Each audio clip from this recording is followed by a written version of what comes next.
be starting off with some liquid latex. This one's from Ben Nye, and liquid latex is tacky, so what it's going to do is adhere to the skin, and I'm just creating sort of like a wing coming from the corner of my mouth, and that's going to create the illusion of my mouth that has been cut from the sides.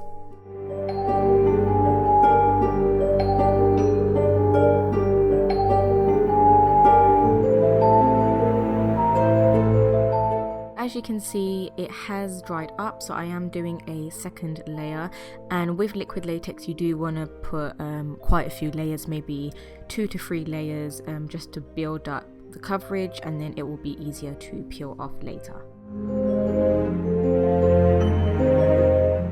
So this part may look disturbing, but what you need to do is get either tweezers or something that you can pick at it with. So I'm just using some tweezers and creating just some like holes and marks just to kind of look like the mouth has been ripped.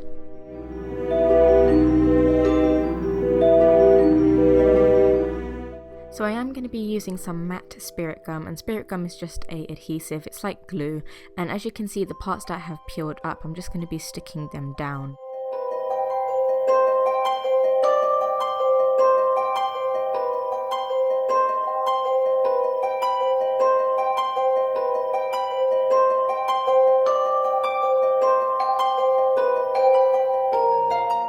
So as you can see, I did repeat the same steps on the other side, and that's what you do want to do.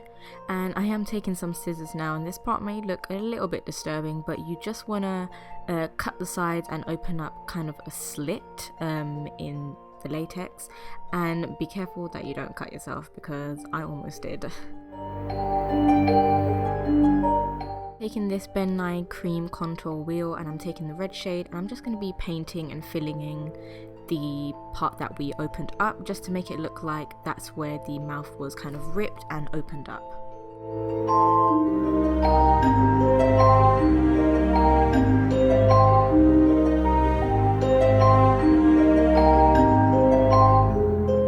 So to blend it all out, I am going to be taking this sponge that is textured, and this step is really optional, but I prefer blending out with a textured sponge rather than my finger or a brush, because it makes it look a little bit more real. So I am also going to be taking this burgundy paint and then just painting in the corners. What this is going to do is basically create depth, and that's what you kind of want with this look. Otherwise it would look a little bit fake and it won't look as realistic if you don't add some depth and dimension to it.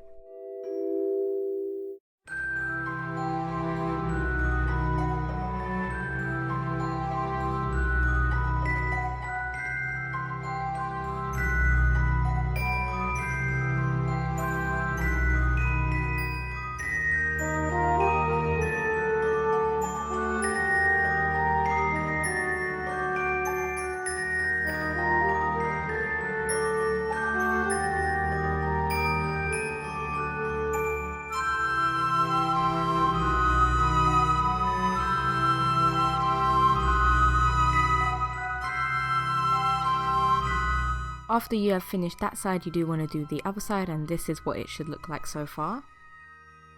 So what I'm doing now is taking my tweezers again and opening up the hole a little bit more, just because I wanted it to look a little bit more realistic. Now here comes the fun part. We are going to be adding some blood, so just take a Q-tip and add some blood. This was a little bit too light, but as you will see later on, I do add a thicker and darker blood, but you just want to put it in basically any area and just blend it and stipple it out with the texturized sponge.